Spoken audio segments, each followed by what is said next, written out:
our civil rights was totally violated. There was no protection for her. There's no justice for her. And it seems like nobody's caring about it. Raw emotions coming from a mother still searching for justice after her daughter was tragically killed more than 2 years ago. Thanks for joining us at 10. It was in October of 2016. 7-year-old Amaya Braxton was hit and killed by a car as she was getting off the school bus. More than 2 years later, no arrests or charges have been brought against the driver. Now with Hunter Newman's case, he's charged in a Prentiss County case. It leaves the Braxton family wanting answers in Amaya's case. Our Quentin Smith speaks exclusively with the family. He joins us live in the studio with more. Yeah, Scott, the family is saying both cases are very similar. One was getting on the bus and the other was getting off the bus when they were hit by a vehicle. Now, the family understands why an arrest was made in this most recent case, but they're now left wondering why an arrest was never made in Amaya's death. But it's been 2 years and my mind is still not eased. Pain. An innocent life was taken and nothing was done about it. Devastation. Part of us is gone. These are the emotions the family of Amaya Braxton is feeling after no arrests or charges have been brought against the driver who struck and killed the 7-year-old more than 2 years ago. It just makes me feel, why come she can't have justice like everybody else is getting? This is the street where Braxton was killed just as she was getting off the bus in front of her home in Pontotoc County. Investigators say the female driver passed the stopped school bus on the shoulder side of Highway 9. The driver told police she didn't realize the bus was stopped. Instead of swerving right into oncoming traffic, investigators say the female driver swerved left into Braxton's yard, ultimately hitting and killing the 7-year-old. More than 2 years later, family members say several questions still linger. Why did this happen? And what was she doing? Why didn't you see a big yellow school bus? What had your attention that bad to where you couldn't see what you was doing? This case has been presented before a grand jury twice. Both times, a grand jury failed to indict the driver. It's a decision that still doesn't sit well with family members. She wasn't paying attention. She wasn't doing anything she's supposed to as a driver. How dare they let her off? How dare they let her walk away? It's not right. A school bus was passed, a child was killed. Point blank. I mean, there's no way around this law.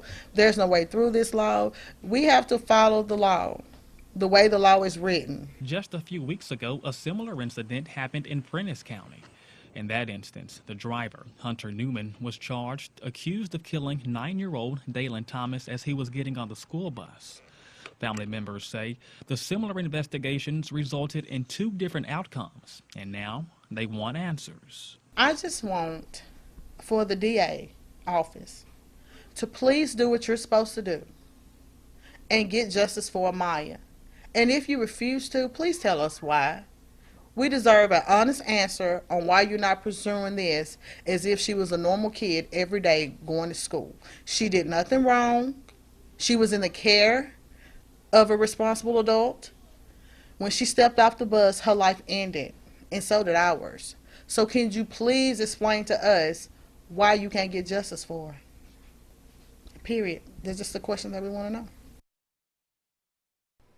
Now, the family says they're going to continue to fight for justice. And I also want to point out the same district attorney's office that presented Braxton's case will also present this most recent case out of Prentiss County.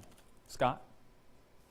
All right, thanks very much, Quentin. And that case that Quentin just mentioned, Hunter Newman now faces manslaughter by culpable negligence. The Mississippi Highway Patrol says 9-year-old Dalen Thomas was killed as he crossed Highway 370 by his home. Now, the original aggravated assault charge against Newman was dropped when this new charge was filed. A preliminary hearing in the case is set for November 29th. Defense attorney Tony Faris says that will be the chance to show other factors played a role in the accident. Well, switching gears now, time to get a first look at our Thanksgiving Eve forecast with Chief Meteorologist Keith Gibson. Hey, Keith. Scott, quiet conditions out there. It's a cool one, though. We're down into the mid to low 30s across our region, although Tupelo is still a little bit warmer at 39. Higher clouds streaming on in today, but a great Wednesday for us. But some of those clouds will hang tough tonight. You can see them blowing off that system down to our southwest. Some high clouds for us. Rain to our southwest. That rain will stay to our southwest. So lows tonight, a few more degrees cooler, scattered high clouds still chilly.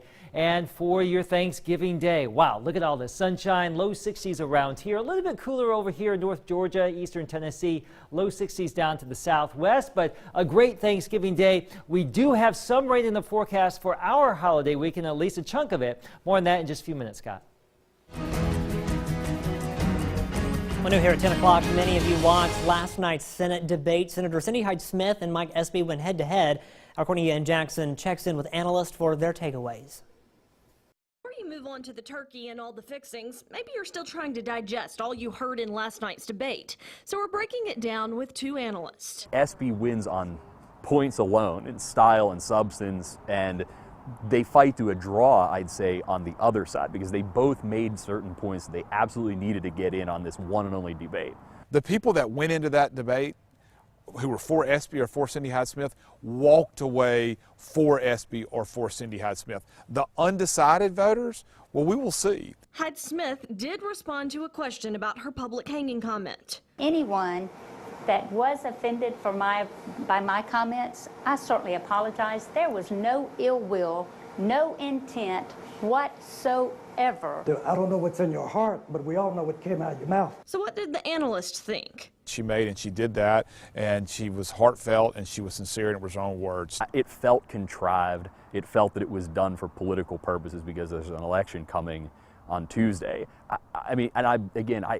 It may have been very sincere, but it felt like if it was sincere, it should have happened days and days ago. I also asked the analyst what they think about Cindy Hyde-Smith not speaking to the media post-debate and sending Senator Roger Wicker out instead. A candidate, especially a United States senator, ought to be able to speak for themselves and defend themselves and articulate their vision on their own without calling him backup. If I would have been running her campaign, I would have done the same thing. They've been on stage for an hour. They've answered all the tough questions. There's no purpose to go then talk to the media afterwards. Both candidates now have less than a week left to campaign. That runoff election happening next Tuesday. Well, a local educator says she's thankful for the 26 faces she teaches every day. That teacher is Mrs. Annette Dowds, our WCBI Educator of the Week. She teaches first grade at Earl Nash Elementary School. Right now, the class is learning new words and learning how to put them in complete sentences. Mrs. Annette says she wants her students to get excited about learning. She does that by exposing them to something new every day. I want every child to be exposed to so much. See, growing up, I wasn't exposed to a lot, but as I got older with my own kids, I realized that they need exposure to lots of things in the world, because the world is not always going to be their best friend. Good advice right there. Well, to nominate your favorite teacher, just visit WCBI.com. We go to Durham's Pharmacy today in West Alabama. Notice the high clouds coming on in. A great Wednesday for us. It's setting sun, a little pop of color right there. Your Thanksgiving Day, as we mentioned, looks good, but we do have some rain on the way. More after the break. WCBI's Educator of the Week is brought to you by Food Giant, where your neighbors are the owners. Your WCBI First Alert AccuWeather forecast with Chief Meteorologist Keith Gibson.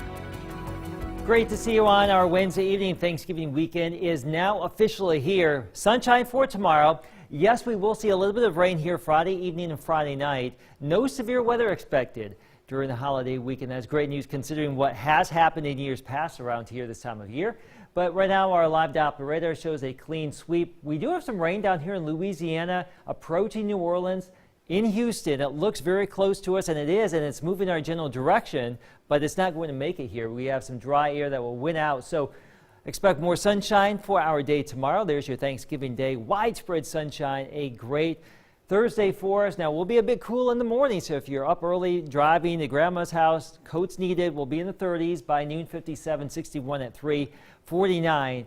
After sunset, we're down into the 40s again, so just plan accordingly. Jackets needed late in the day. But during the heat of the day, a lot of low 60s here across northeast Mississippi and west Alabama. But as I mentioned, going into the evening, we are looking at temperatures cooling down from the 50s into the 40s and maybe some mid to low 40s by the end of the Egg Bowl in Oxford. We have some clouds. We have some snow showers here in the Great Lakes, New England. It is going to be cold up there.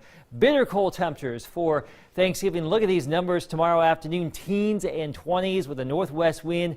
Not the best of Thanksgiving not the best of Thanksgiving days, I guess you could say, but around here we're looking great. Tomorrow afternoon, as I mentioned, lots and lots of sunshine rolling on in with Futurecast into your Friday morning.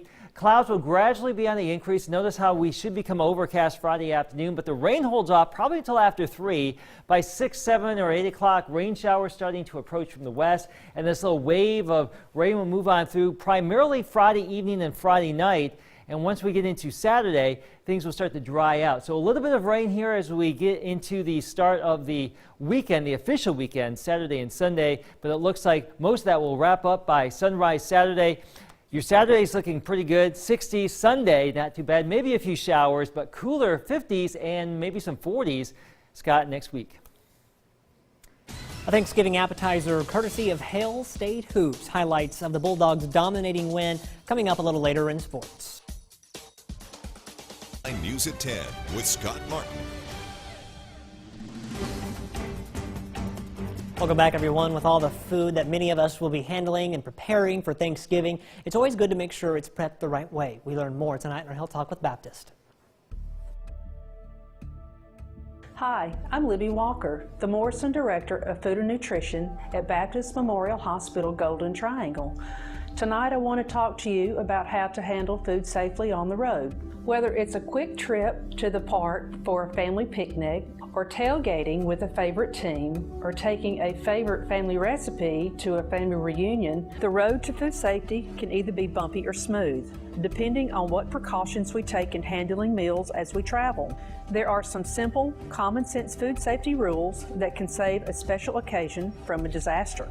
Plan ahead. If you are traveling with perishable food, place it in a cooler with ice or freezer packs. Place drinks in a separate cooler so the food cooler is not opened frequently. Pack safely. Pack perishable foods directly from the refrigerator or freezer into the cooler. Meat and poultry may be packed while still frozen so it stays colder longer. Be sure to keep raw meat and poultry wrapped separately from cooked foods or foods meant to be eaten raw, such as fruits. When camping, keep the cooler in a shady spot and covered with a light-colored blanket or tarp to reflect heat. Hot, takeout foods should be consumed within 2 hours of purchase. Join us next time for Health Talk with Baptist, when we will discuss tips for packing safe school lunches and snacks. Mail your topic suggestions to healthtalk@wcbi.com. Health Talk has been brought to you by Baptist Memorial Hospital Golden Triangle. WCBI Sports with Tom Ebel.